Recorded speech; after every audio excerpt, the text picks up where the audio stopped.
This is Movies, a podcast about the act of cinema. I'm your host, LowRes, and today we have a very special guest, a YouTube titan nowadays. I remember you when you were at like 14,000 subscribers. Yeah, it was fast. You surpassed like 250,000 now, right? Yeah, I'm at 350,000. Just past it. It's amazing. We have Justin Whang here. Justin, I already asked you what's going on with you today, but why don't you just play along? And act like we haven't had this conversation 2 minutes ago. Yeah, so I woke up early. I'm a bit of a late riser, but I say woke up early, meaning like 3 p.m. Did my Patreon stream that nobody... I have people who pay for the Patreon stream, which is like my top tier thing that I have on Patreon. I have a handful of people who pay for it, and none of them actually watch it. But I have to do it because they're paying for it in case they do want to watch it.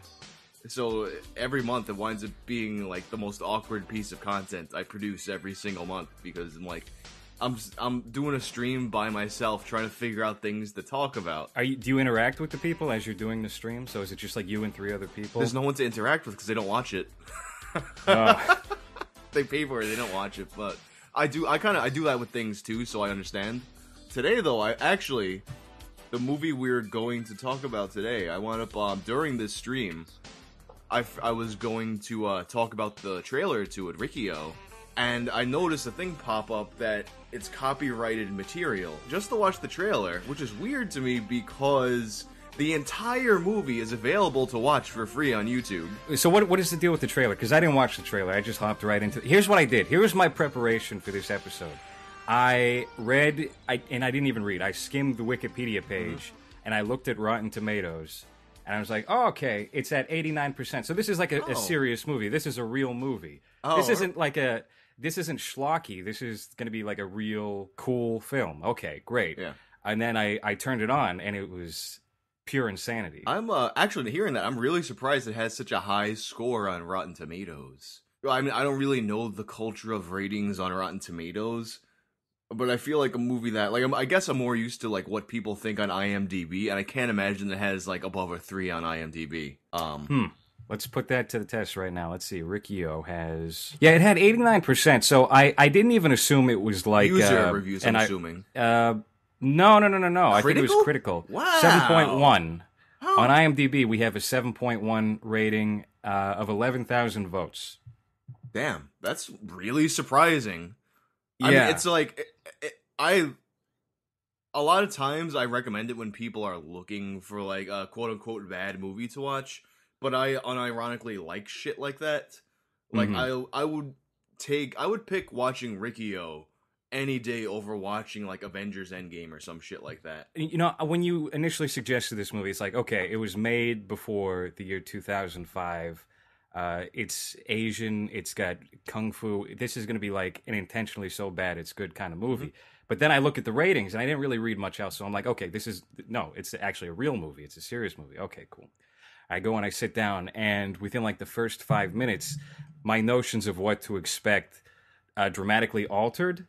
When people start like getting giant gaping holes in their body after seemingly normal punches, and you know, he's shouting dramatically in the rain. It's very like Shawshank Redemption. Yeah. This movie is so...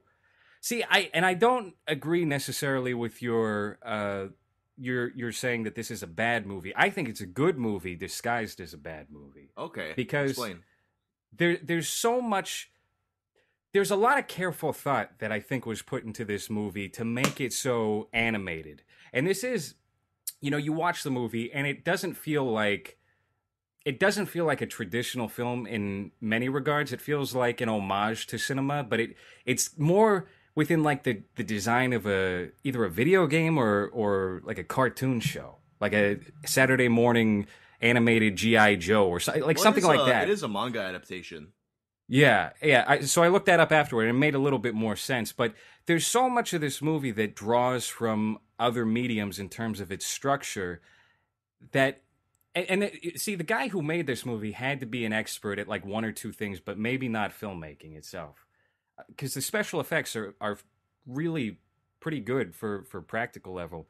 Yeah, I don't know. Let me get your thoughts. Why did you pick this movie? I mean, to be like I said, like this is the kind of movie that I like to watch. Like there's there was one other movie podcast I had done, and my suggestion for that one was Blood Feast, which is, if you don't know that, that's an H.G. Lewis horror movie who is kind of like the master of like really low budget drive-through horror movies back in the 60s and 70s. Okay. So like that's kind of like where my brain goes to immediately in these kinds of situations. And I already done Blood Feast. If I hadn't done Blood Feast with someone else already, that probably would have been my suggestion. But the next movie is Riki-Oh. So what's the deal with Blood Feast? Blood Feast. All right. So the story of Blood Feast is there's this guy who owns an Egyptian grocery store in what looks like Florida but sounds like Boston because everyone in the movie has a heavy Boston accent. Uh-huh. That kind of reminds me of, have you ever seen Andy Warhol's Blood for Dracula, or Blood of Dracula? No. With Udo Kier. So they shot that movie out in Germany, I believe, and everybody has like thick Brooklyn accents. Oh and my it's God. the most peculiar thing. I love that. Like, it's one of my favorite like cult films, Andy Warhol's Dracula, or Blood for Dracula. It has Dracula going around trying to suck the blood of virgins, but he needs pure blood in this version. And he keeps getting violently ill and throwing the blood back up because all the women are very loose out in the countryside of Germany. There's a line: "The blood of these whores is killing me." Oh my he God, says. I need to watch this. It's a beautiful film, but Blood Feast. Oh yeah, Blood Feast. So you have this Egyptian grocery store, and in the back of the grocery store, he has this statue to his evil god Ishtar, and he's one by one killing various women throughout the neighborhood and taking their body parts to make the Egyptian blood feast ritual. And it culminates in there's this woman who she hires the Egyptian grocery store to cater her daughter's I forget if it was a graduation party or a birthday party, and then he gets caught trying to sacrifice her, and it just so happens that the detective who's been on the case is the girl's classmate, so he's going to the party and blows the whole case wide open. That's something I'm gonna have to check out. When it comes to these kind of schlocky older films, I'll either love them or I will grow disinterested pretty quickly. But I found myself, right when I was starting to get like kind of tired of the shtick, something crazy would happen with this movie and it would draw me back in. And it's like a cyclical film where I compared it on Facebook earlier today to Scott Pilgrim, where it's just like you have, you got to face the bosses, and it continually goes up the scale until he's fighting the bad guy from Raiders of the Lost Ark. It definitely has that kind of like episodic video game like structure to it. And there's no rhyme or reason to any of it. Do they even get into like why he has the abilities that he has to just? I don't think they do. I think there's like a brief part where he's training a little bit, and it doesn't really get into why he's able to like punch holes through walls and like, rip his tendons out and tie them back together so his arm works again. That was maybe one of my favorite parts of the whole movie. Yeah. That, and also, we wind up meeting the warden at the end of the film. He's like, I trained in the same martial arts as you, or something along those lines. But his entire skill set is completely different from Ricky's, and he turns into like a monster by the end of the movie. It makes no sense. I will say that there are some very interesting selections as far as like types of shots and like the editing of this movie that I was like, okay, so it's not an intentionally bad film. It is deliberately over the top. And certain editing choices to me imply that there was a greater intellect to this, where it's not like Troll 2. It's not, and that guy, the director who made Troll 2, is completely detached from reality. Have you ever seen, what's the name of the documentary? World's Greatest Movie or Worst Movie? Something like that. That was the one that was all about Troll 2, right? Yeah, that's a treat. There's not a whole lot of talk, from my knowledge anyway, about Riki-Oh. Why do you think that is? It could honestly just be because it's like because it's a Chinese movie, so it kind of, on top of being like a schlocky movie, then it's also foreign and you gotta read the subtitles and shit, so it's kind of like two layers of things that make it kind of like difficult to penetrate for most people. as you said, it does. It's not just like throwaway. Hey, like let's make some like shitty movie thing. Like it's something that the filmmaking itself, it is like a higher level than like most of that era's cheesy movies. Hmm. And well, I think honestly, for the most part of that era, a lot of the movies that we would look at now and say, "Hey, this is like a bad movie," or a so bad it's good movie. Not a lot of those were made with that intention. It was just some kind of Right. shortcoming that led to that. When it comes to movies like this, really, if you just think back to that era in general, there's a lot of bad movies that really weren't bad movies that get dug up or have a change in critical reception later on. But we don't really have that nowadays. Um, and I think you were just getting at when there is like a bad movie that's made as of late anyway. It seems intentionally Yeah, bad, I like hate that Birdemic, so much. or or was it Sharknado? Those movies Yeah, that like everyone's in on the joke, and it's just like I don't have time for that, yeah, like I do. They're too self-aware, and it kind of to me it takes me out of it. Because I feel Yeah, like the best bad movies are the ones where it's either they were either cheap or they were incompetent. To me, like those are the two best ways to get a bad movie. And it has to absolutely. come from a genuine want to make with all the intentions in the world to make it a good movie. For what it's worth, what do you think is the best bad movie one can watch? The best bad movie. I'm very partial to the original Wizard of Gore. I've never seen that. That was I've that's another H.G. Lewis movie, the guy who made Blood Feast, and that was kind of my introduction to that whole world of film, I guess. You're introducing me to a brand new subcategory of movies here that I haven't really taken the time to dive into. So, I've heard that one brought up before, probably on like Cinemassacre, or so, one of those channels. Yeah, I feel But like I've never, they would have definitely spoken about that at some point. yeah, I've never investigated it though. But do you think it is just the self-awareness level of most filmmakers today, or people working in the industry, that has changed the general field of film, where you don't have these unintentionally bad movies coming up as often, or movies that are maybe like hidden gems? I think a big problem with it is that now we have a concept of so bad it's good as opposed to when these movies were coming out. I'm sure there were people who just kind of watched in the way you just watch a train wreck, but it wasn't I feel like now that's treated like as this whole class of cinema, the so bad it's good movie. So there's just going to inevitably be more people who want to reverse engineer that. People who like genuinely love those kinds of movies, but they're trying to force things that happened by accident. And I Hmm. feel like that's a thing that didn't used to happen.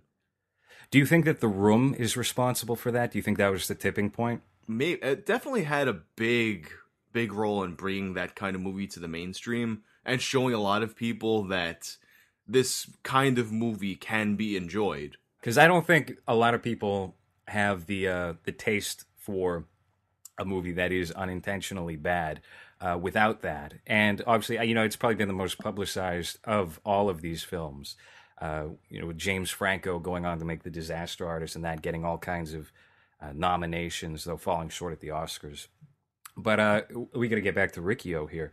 Were you aware that they made a sequel to this movie? No.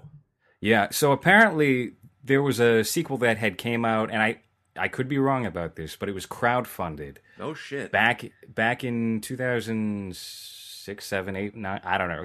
Sometime within like the last decade, and I believe they couldn't get the rights to the character of Riki-Oh because as we briefly got into before, there's a manga. There's been anime based on this character. But they did a movie that was called Story of Riki 2, and it has gotten zero attention. Wait, now I'm looking at this. I pulled it up. What's this Wu-Tang Collection? Story of Riki-Oh Part 2? Yeah. Wait, there's a few It's things I'm seeing here. Because then there's a 90s one, Child of Destruction. I don't know anything about that. I was just looking at the normal Wikipedia, and that's where the sequel came up. I definitely need to check this out. I have no idea what the quality of that might be like. We can only assume that it's close to unwatchable. But who knows? Who's to say? I'm not a big fan of the like 20, 30 years later sequel that tends to pop up for these kinds of They properties. did that with Blood Feast too. It was actually Yeah, Blood Feast 2 to me. It's kind of if you contrast the first Blood Feast and Blood Feast 2, it kind of to me. I mean, a lot of people thought Blood Feast 2 was incredible. I wasn't a fan, and I think by comparing those two movies, you can kind of see the difference between a guy, and it's directed by the same guy. His whole thing was he just wanted to make. He was a money making guy. Like he just wanted to get his movies in the drive through as cheaply as possible, as quickly as possible. But then over the decades, he kind of got this legend of being like the king of drive through B movie horror. And then Blood Feast 2 comes out in the 90s or even early 2000s maybe. And it's very clearly him trying to do the things that he was known for as opposed to letting them just yeah. happen. He was starting to lean into it, and that changed the formula there. Yeah, right? exactly. Yeah. So that kind of reminds me of. Have you ever seen Repo Man? No. Alex Cox directed that, and he was this cool. I have a theory about iconic directors that they really only have like 8 good years in them, and then they just kind of fall off. Probably for the same reason that you just described with that director, where they become too aware that maybe they buy into their legend a little too much. I've actually been Like, thinking about that a lot. yeah. Have you thought of any other directors that might fit that mold? Because the thought originally sprung up with Brian De Palma, because I had just watched the documentary De Palma that Noah Baumbach put out a couple of years ago. And if you look at Brian De Palma's filmography in the 80s from like... I couldn't really give you a reference point of where it begins. Maybe like Blowout with Travolta up until the late 80s, before he got into like Mission Impossible and shit. Like there's a distinct uniform to his movies, and they're all kind of similar. They mess around in similar ways, and then everything before that and after that is kind of shit. Not necessarily shit, but it just doesn't feel. It doesn't have that rhythm to it. Yeah. The first name that comes to mind when I think about that happening to a director, and I might get some shit for saying this, but I think it happened to George Romero.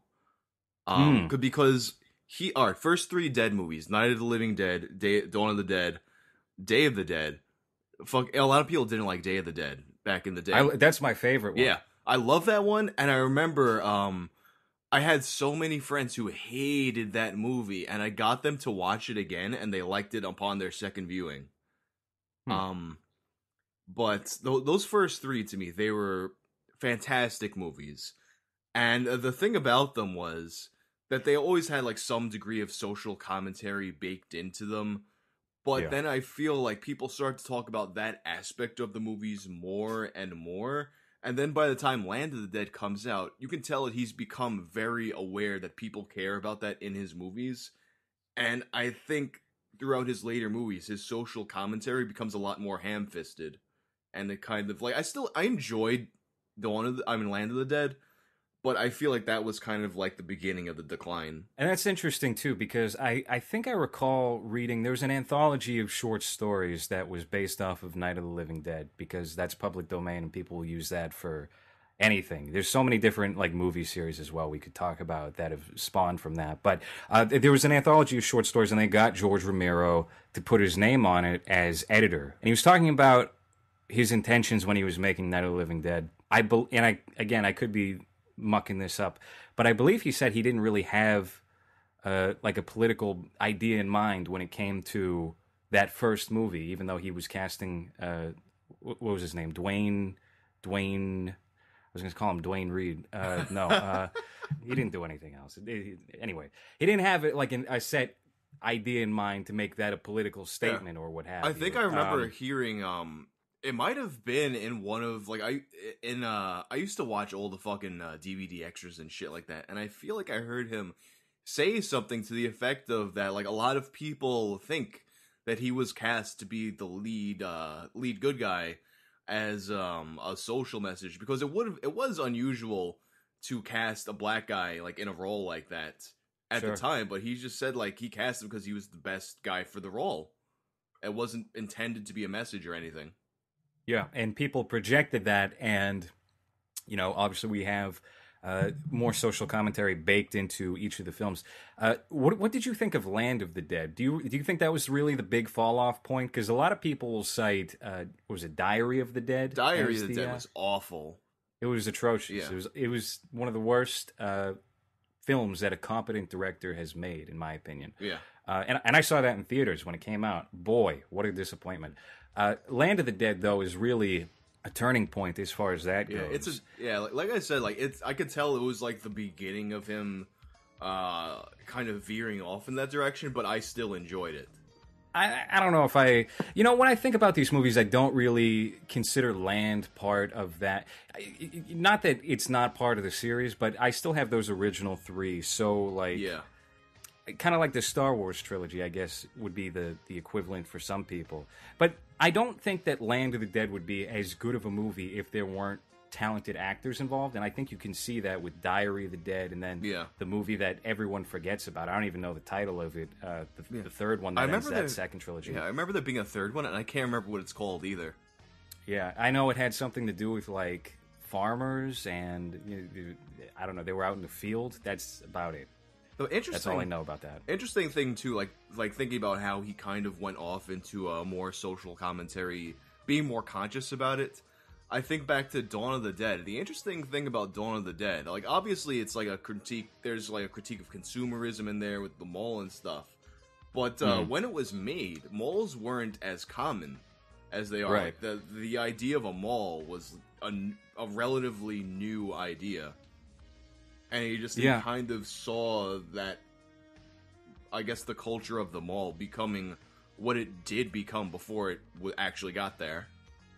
Have you followed any of his movies outside of the Dead series? Because I'm just looking up his filmography right now, and honestly, probably my favorite George Romero film isn't any of those. Have you ever seen Martin? Yes, I have seen Martin. I love that movie, Martin. It's kind of like that's the one for those who have on the not, train, right? That's the one with the train. Yeah. For anyone who hasn't seen Martin, it's kind of like the show Dexter. If, it was like 1970 and Dexter was a 18-year-old boy who thought he was a vampire. That movie's great. The Crazies is great. He didn't really make too many films, I don't think. Yeah, the only others that aren't of the Dead series that I can think of are Crazies and Martin. Creepshow. He did Creepshow. That one is also really good. I'm so annoyed because I mentioned in my last video, which as of the recording of this, it's the Silent Hill circumcision video. I made a reference to Creepshow, but I said it fast, so it sounds like I said Cripshow. And now my comment section is full of people going like, it's called Creepshow, not Cripshow. I got that over one of my Eyes Wide Shut videos. I mispronounced one word, and that made up about 300 comments. Yeah. Just people correcting me. I think when it comes to George Romero, where he dropped off at is Monkey Shines. Which is, I think, and I could be getting this wrong, I think it was about like a crippled dude who had a pet monkey that was like his caretaker or something. I saw it when I was like 4 or 5 years old. I remember that movie. USA. Yeah, and I don't remember it being good. I remember it coming out. I never watched it. I had no idea that was George Romero. Yeah, so that was 1988, and then you get into his 90s work, which is like the dark half with Timothy Hutton, the adaptation of the Stephen King novel. That was pretty bad. And then he takes some time off till 2000 where he does this movie Bruiser, which I've never heard of before. And then he gets into his second Dead trilogy. Yeah, so I remember there being a big gap between Day and Land. And that's like, I remember because of that, when Land was coming out, it was like a holy shit kind of moment. What do you think about the remakes? Because Tom Savini, he directed the remake of Night of the Living Dead. I'm talking about the authorized or studio authorized remakes, because obviously there's so much out there. That was the first one I actually saw, to be honest. The Tom Savini, me too. The first one in general? Yeah. Like they used to, here in New York, they used to have this thing on Channel 11 before it was the WB. It was every October, they played nothing but horror movies. And one of the ones they used to play all the time was the Night of the Living Dead remake. And that shit was like, that's even the censored TV version scared the shit out of me when I was a kid. I remember I had picked up this affinity for Dawn of the Dead, even though I hadn't seen it. I was so determined to find a VHS tape of Dawn of the Dead, which was not easy to come by back in like 2000 or 99. Like I remember I was looking all over eBay for one, and I couldn't order one for whatever reason. I was only a child. And the closest I could come was Walmart was selling a VHS tape of the Night of the Living Dead remake. And so I bought that. I checked it out. And it's still, I watched it recently. It's pretty well done. And I think George Romero might have been the writer on that one, with Tom Savini directing. I think it's pretty underrated. Yeah, absolutely. What did you think of the remake of Dawn of the Dead? Honestly, like the original Dawn of the Dead, it's like one of my favorite movies of all time. Like I own yeah, down to the point where I have like the set with like the different cuts of the movie and shit like that. So I was expecting to hate the remake when it came out, and honestly, I fucking loved it. It was a lot of people gave it shit for being a fast zombie dead movie, but the way they did it, to me, it worked. That was Zack Snyder, right? Yeah, that was Zack Snyder's, I believe, his first movie that he ever released. Yeah. There's a lot of Zack Snyder sycophants out there. I think some of them listen to the show. It's so weird. I became aware of it because I think it was Izzy Nobre who he had somehow he has a talent for unearthing these weird cults, and one day he was just getting into it. He made an offhand comment about some DC movie, and the Snyder Cut people were all in his mentions. Oh, the Snyder Cut people. Yeah, they're like the Snyder Cut people are the circumcision people of film. That's a pretty good comparison. Yeah. I think that's on point. Yeah, what do you think about Zack Snyder as a filmmaker? He's a very polarizing kind of director. I tend to be more favorable of him than not. I mean, I loved his Dead movie. I loved 300. Watchmen I enjoyed. I think those might be the only 3 Zack Snyder movies I've watched. You didn't see Batman vs Superman? No. Oh my god. Yeah. I know that was a very polarizing movie in and of itself. I think it's the last real comic book film. It had intentions of doing something beyond what the current like superhero mold is as a result of Marvel being so successful, boiling down certain tropes or ideas or a structure to a comic book related film that they view as successful or safe or what have you. Batman vs Superman was probably the last movie to venture outside of that. Maybe Hellboy, the one that just came out, because I know that's not getting good reviews either. I haven't seen that. I don't plan to see it. I'm not really much of a Hellboy guy. Not much of a, what is that, Image Comics? Yeah, I was something like that. Dark Horse. There was a period of time when I was reading. I kind of fell off the past year or two, but I had this phase where I was reading like every new Image comic that came out and loving it. So, what was it for you? Because the only guy I'm really familiar with was Spawn. Actually, Savage Dragon, I think was he Image? I don't know. Yeah, that's way back though. Recently, like a big one for me was Saga. I fucking loved Saga, and actually, I did that thing. I got caught up on it the other day and realized that they've been on a year-long hiatus, so I wasn't as far back as I was. The Walking Dead is Image, I think. Yeah, I believe so. I'm not too keen on the third-party comics. Like, I haven't really delved into comics in a minute just because I've been so busy with everything. But when I do, I tend to go for the graphic novels just because I suppose, in some way, a completionist. Like the only time I got roped into a series was the Frank Miller, I believe it was called All-Star Batman and Robin series from like 15 years ago, and it never finished. It was hilarious. There's a meme out there of Batman calling Robin retarded and referring to himself as the goddamn Batman. Oh, yeah, I remember that. Yeah, so people really hated this series, but that is whenever people hate something, I'm like, okay, there must be something else going on here. Let me give this a chance, and I'll read it and I'll form my own opinion. And it's gold. It's hilarious. It is very, very funny. Especially in comics, you always have to be mindful that like comics is like a battlefield right now. So Yeah. if people have a strong opinion in either direction about something, it's worth checking out on your own and forming your own opinion about it.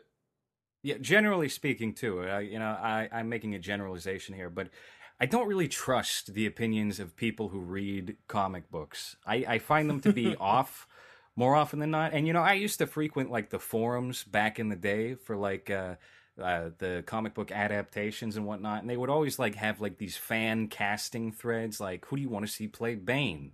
Hmm. And it would just be some nameless like wrestler or whatever Yeah. who like nobody is familiar with, just because he has the right body, he has the right shape, Yeah. or it'll be what's his name from fucking White Collar, Matthew something, some bland guy to play Superman just because he's got like the chiseled face. It's just like ugh. Yeah, those threads Like, always boil down to basically who looks like the characters. always 10 out of 10. On that note, let's say there is a Riki-Oh remake in production in the United States. Mm-hmm. Who do you cast as Riki-Oh, and who do you cast as the assistant warden and the warden? Shit. Like, you know what? Like, thinking about the assistant warden, I mean, I guess because it's fresh in my mind, thinking of Jim Carrey's Robotnik. Oh my god. I think Jim Carrey would kill it as the assistant warden. That's a great casting choice. Yeah. Or, what's his fucking name? Gary Oldman. Gary Oldman I could see as the warden himself. After I said that, I was thinking the warden himself, too. I think you need somebody who's kind of animated, who's a little over the top, who can play with physical comedy. Mm-hmm. If he was still alive, Robin Williams. If he didn't hang himself and cut his wrists Yeah. with a mouthful of painkillers. Jesus, what a dark way to go. Damn. I feel like Robin Williams probably watched Riki-Oh, too. Yeah, he was like a closeted weeb, Yeah, right? I mean, absolutely. he named his daughter Zelda. He was a big fan of the Game Boy. Who could play Riki-Oh though? That's a pretty open template. You see, I'm kind of out of touch with modern martial arts movies to know who would be good for that. Because like the first thought that came to my head is like Tony Jaa. Like when it came to like the more recent martial arts films, I always enjoyed his shit. But I don't know who's more current than that. You know what? I'm just gonna say Michael Jai White, who played Black Dynamite and Spawn. Oh, yeah. He would be great for any of like the fights in that. Well, he was in that Mortal Kombat fan, or like that pitch for a TV series a few years, wasn't he? That was called Mortal Kombat, not Mortal Kombat Annihilation. That was the an actual follow-up show, movie. I think. Yeah, they did the original Mortal Kombat movie, which is probably still like the best video game adaptation. Like it was like when I got cable, the first thing I did was order Mortal Kombat on when you had to call up to order a movie. Pay-per-view. Yeah. I got Mortal Kombat the movie on pay-per-view. Yeah, I love that one. That was always on like USA or TNT back in the 90s. Yeah. That was great. And then they did Annihilation, and that was a pile of shit. That was really embarrassing. I still haven't watched Annihilation.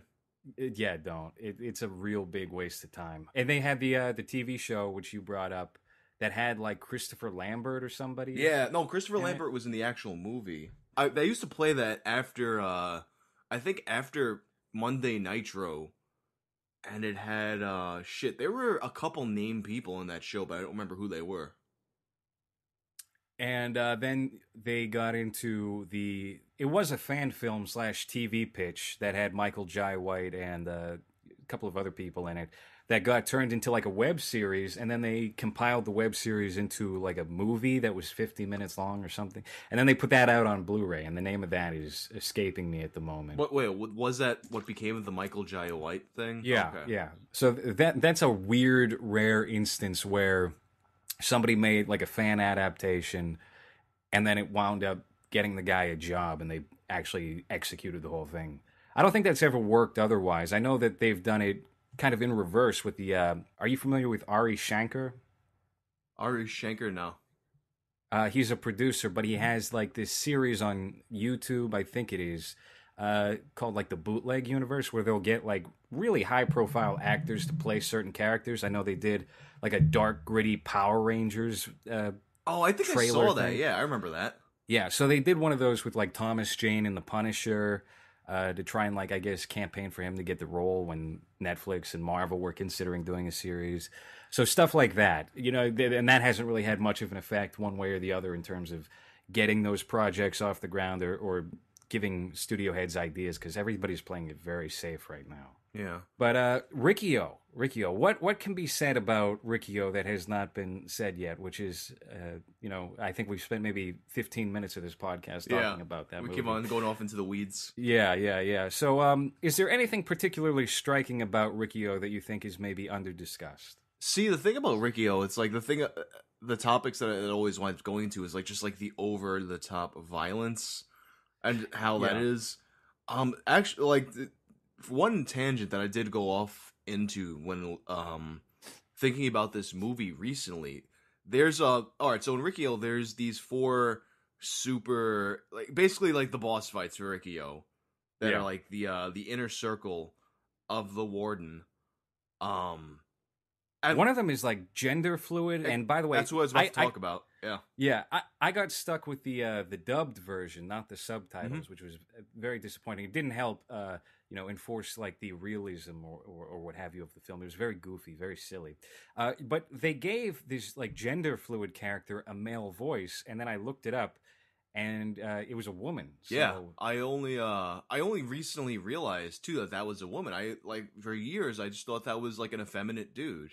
Yeah. I thought he was like a K-pop guy. Yeah, no, she's like a legit martial artist. Actually, like outside of the context of Riki-Oh, like really fucking hot. And she had her own series. I think she did a movie with Jackie Chan, and then she did basically the female version of Police Story. I was gonna go see Police Story recently. They were doing a double feature at like the local Revival Theater. Because Criterion is putting out the first 2 films on Blu-ray. They just restored it. I haven't seen that. Is that any good? I love the original Police Story. I only watched the original, the very first one. That was like kind of, I feel the way that Jackie Chan gets a lot of street cred for doing his own crazy stunts. That was the one that like he legitimately like in the climax of that movie he legitimately broke his back, and the end credits are him getting taken out to the hospital and shit. That's amazing. Yeah, I gotta make time to sit down and watch Police Story. That's definitely one I wanted to check out. But and he sang the theme song to it. And he sang the theme song. What can't this man do? Yeah, he's actually a prolific singer. I think I remember hearing that before, or there was like a Facebook video that went viral like 10 years ago, something like that. Yeah, but like the main thing I want to talk about was like that gender fluid character who turned out to be she's her series, I believe. She doesn't have like the same kind of like Western success that Jackie Chan has, but she's like legendary in China. One thing I noticed about this movie was that a lot of the visuals seem to kind of ape Big Trouble in Little China. Have you ever seen that movie? Yeah, of course. So specifically, like the scenes where people start to like expand, like they start to Augustus gloop into balls of just air and explode. Like there seemed to be a lot of. I want to say that the guy who made this movie must have been influenced by that. Like this, I don't know. There's just a lot of similarities in that regard. But also, the main thing I think I was impressed with was just all the gore, all the violence in this movie is so over the top. It's so fun, and it's well done. There's not too many other films that are specifically like this. Something I always wanted to do, even before I knew that this movie existed, I used to, in my head, think about like a Streets of Rage adaptation that kind of was like over the top, like this. What is Streets of Rage? It's a Genesis game, like one of the original like side-scrolling beat 'em ups. Yeah, and I was a Super Nintendo kid, so I don't know anything Sega really. Yeah, it's a very I feel like that game probably more so than any other game kind of upholds the kind of aesthetic that people associate with retrowave and shit like that. Like that was kind of like one of the authentic games that had that kind of vibe to it. And for some reason to me, I just always pictured an adaptation having that Riki-Oh style of I maybe like thinking about it because I always imagined having a movie like that. Perhaps that's kind of why I gravitated towards Riki-Oh once I discovered that it existed, because it was kind of a movie that reflected things that I pictured in my head and didn't know actually existed. That's interesting. Have you ever thought about getting into like the creative aspects of like writing, directing, etc.? I know that you do acting as well. Yeah, well, kind of quote unquote acting, which is mostly extra work. So like me like walking past the camera and shit. Correct me if I'm wrong. I feel like I saw a post on Instagram or something where you got like free screener DVDs, which implies you would be part of the actors. Oh Guild, yeah, right? they send when time comes to vote for the SAG Awards, they get screeners and letters from companies. I got to get involved in that. Yeah. I want free movies. That's really all it comes down to. But have you thought about getting involved in the creatives there? Actually, before any of this YouTube stuff or whatnot, I used to want to be a screenwriter. I have a lot of unfinished screenplays. I had this one course that I took where the main project was we would produce 10 pages a week and read them in the class. And I had for that it was a film about like I guess this world where like it's just normal to eat human meat, and it's about a character in the human meat factory who becomes frustrated with his job, well, his life in general, and kind of it's the main thrust of the movie is you're working. It's a guy who works at the cannibalism factory. So like a post Soylent Green kind of world. Yeah, and it'll be like kind of going into the way Soylent Green. It's kind of like a big reveal that Soylent Green is people. Sorry for the spoilers. This is like we know Soylent Green is people and we don't give a fuck, and we're just gonna chop people up. And it had all these things like the fattening up machines and the breeding chambers. And the discarding of diseased babies and shit. I like the idea of this on paper. Yeah, it sounds like it sounds a little Soylent Green, a little Mad Max, with Office Space maybe added in there. Yeah, which is a very good combination. Yeah, I've obviously given my hand at like writing all kinds of different things, screenplays, what have you. I was going to say, given your output on YouTube and how much research you do, I mean, that must involve a whole lot of writing. Yeah, like that. The writing is probably in the process of me making a video. The writing and the research tends to be the biggest chunk of what it goes into making a video. I don't know if there's necessarily a change in quality between somebody who would write like nonfiction or doing research and potentially scribing like a screenplay or a work of fiction. Although maybe I don't know. I think you could be good at it though. I seem to like your taste, generally speaking, when it comes to these certain things, and I think that's a good idea. But was there anything else regarding the film that we have yet to mention? I do think it's kind of curious that toward the end, the warden does seem to just turn into a monster that resembles like the main bad guy from Tekken. Oh yeah, actually, what I was thinking about with that recently, I always kind of like every time I think about this movie, I wind up looking up and not really getting a satisfactory answer. If this is like some kind of trope or something, like the enemy who like he just kind of gets big out of nowhere. Because have you seen Ichi the Killer? I've seen a little bit of it. I haven't seen the whole movie. That same thing happens in Ichi the Killer. And it was never clear if that was meant to be an homage to Riki-Oh or if that's just like a Asian cinema trope. Yeah, it's weird because I feel like I have seen that before, Yeah. maybe in other mediums, whether it be video game or cartoon, what have you. But yeah, that was just seemingly out of nowhere. Mm-hmm. And I remember reading the synopsis like later just to refamiliarize myself with like the character names, which apparently vary depending on which version you watch. And I guess it's alluded to that he has some kind of weird illness and he takes medication for it. Yeah. I missed that when I was watching the film. Actually, I was looking at the same Wikipedia just to freshen up too, and I noticed that it said that, and I don't remember that happening either. I remember him taking the medicine, but I don't remember it being indicated in any kind of way that the medicine was to keep him from getting big. Yeah, I don't recall that ever being brought up at any point. But do you think that actually works within the context of the film? because obviously it is a step into the outer realism, I guess. But there's nothing particularly realistic about this movie. I don't want to say that necessarily. It's weird. It's a weird case where it's like everything seems to be grounded in reality, and then the things that occur are completely fantastic. You know, they're and. But then things just carry on like normal otherwise. The only characters that really seem like extremely two-dimensional are the warden's son and the assistant warden, I would say. Yeah. Thinking about this and it being a manga adaptation, I think there's this kind of a problem that happens when something from like manga or anime or comics or anything like that gets adapted into live action. There's always this problem of how you're going to handle the more fantastical elements of it and have it come across as like, not a funny thing in live action.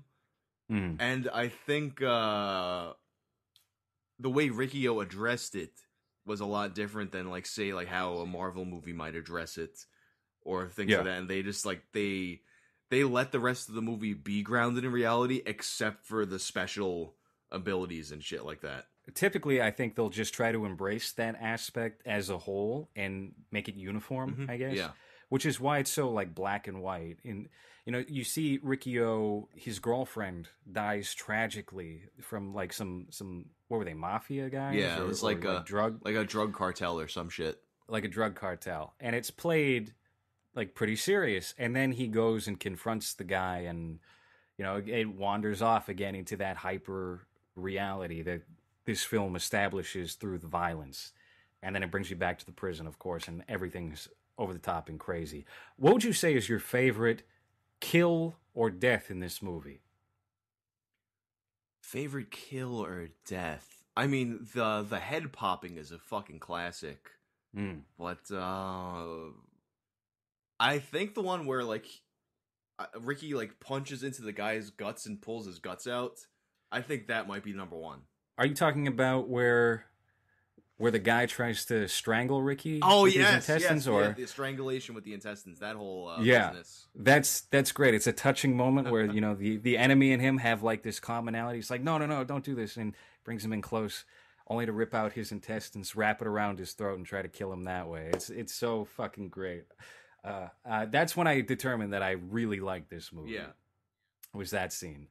But there are certain things about it that are so ridiculous and don't make sense. Like I'm thinking about when like the ceiling is starting to not cave in but lower to like crush Riki-Oh, and one of these four guys that were hired to take him out.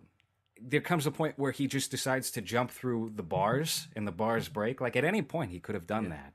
Well, at the end of the movie when he punches through the wall. Yeah, and like all the prisoners go free. He could have done that at any point in the movie and like freed everybody, and not let them all die and be tortured. It really just undoes so much of the movie if you know that he could just leave at any point. Like there's no reason for him to be there. Yeah. I mean, they could probably bring out like the army to take him on, and he would be probably okay. And so it's like, what are you doing here? This movie didn't even need to happen. You could have left within the first 5 minutes. But it really is. I'm glad you picked this movie because I don't think I would have discovered it otherwise. And it was a very fun 90 minutes. I might check out the sequel. I'm curious about it, but I have a feeling it's going to go down what I was saying before, and then I trailed off when we got into directors and how they fall off. I think it's going to be similar to Repo Man, which Alex Cox directed back in like 84, 85 with Emilio Estevez and Harry Dean Stanton, where it was this cool avant-garde film.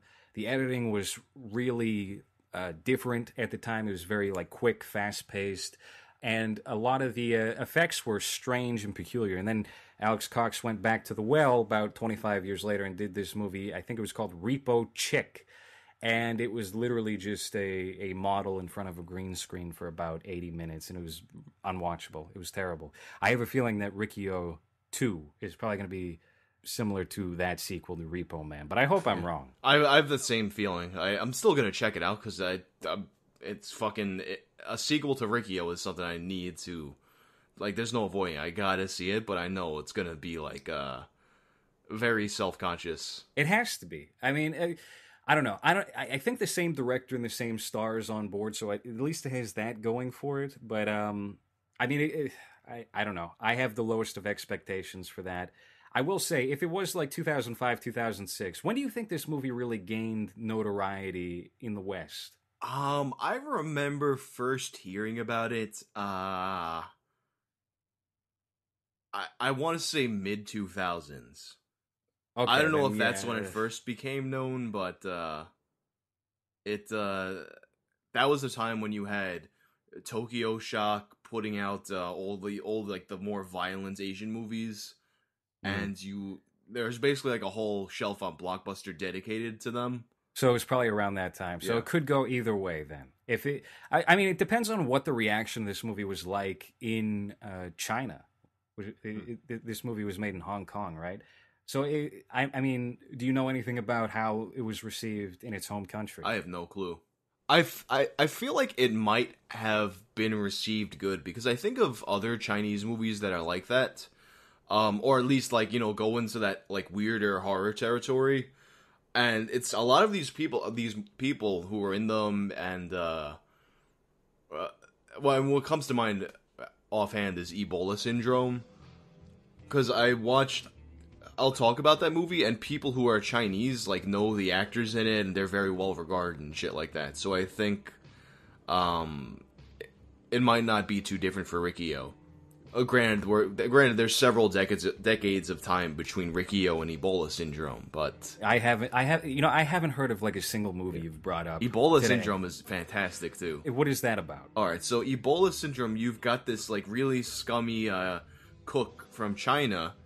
He goes to Africa, and fucks a woman who's dying of Ebola, and he gets he's immune to he's immune to Ebola, so he becomes a carrier and brings Ebola back to China, and he's meanwhile killing people and putting them in the food, and he's sneezing in the food, so when Ebola just starts to spread out through China, and it culminates in this scene where people in a biohazard, I forgot what the name of it, like, basically, biohazard protection suits, whatever the fucking name for that is, are chasing him around the streets of China while he's running around throwing up on people and making them sick. This, I was sold that goes to Africa and fucks a woman with Ebola, but I have to see this movie. Yeah. Just to put a pin in things on the Riki-Oh conversation, I think this was an apt choice to go with. Again, I was originally skeptical, but it is a lot of fun and pure vintage. I don't want to call it cheese because I don't think it is cheesy. Schlock, I guess, would be the proper term. So yeah, very good pick. And that was Ebola syndrome you just said. Yeah. Okay, I'll look into that movie. All right. We're about to hit the 1 hour mark. So Justin, thank you so much for popping on this episode of Movies. Yeah, thanks for having me. Do you want to throw out any like social media? Not that you need the help. I mean, you're taking off, but yeah, I guess just follow me on YouTube. It's the channel's called Whang. URL's Whang. And then didn't you? What happened to Hot Pikachu Sex? Did you get rid of that? I still have the accounts on Twitter and Instagram, the Hot Pikachu Sex accounts. I'll just sporadically post old memes to them. But I made my main stuff have my name in it because one of my pet peeves is when someone has me look them up on social media and their name isn't their name, and I want to tag them in something, but I can't remember what their shit is, so I gotta ask them. So I was like, well, if people are looking for me, they're probably looking for Justin Whang, so I guess I should make my shit Justin Whang. Check Justin Whang out on YouTube. He's got a fantastic YouTube channel that dives into all kinds of video game and internet anomalies. Excuse me. Maybe we can do one of these again soon on Ebola syndrome or something else. This was fun. I am a library of obscure, weird movies.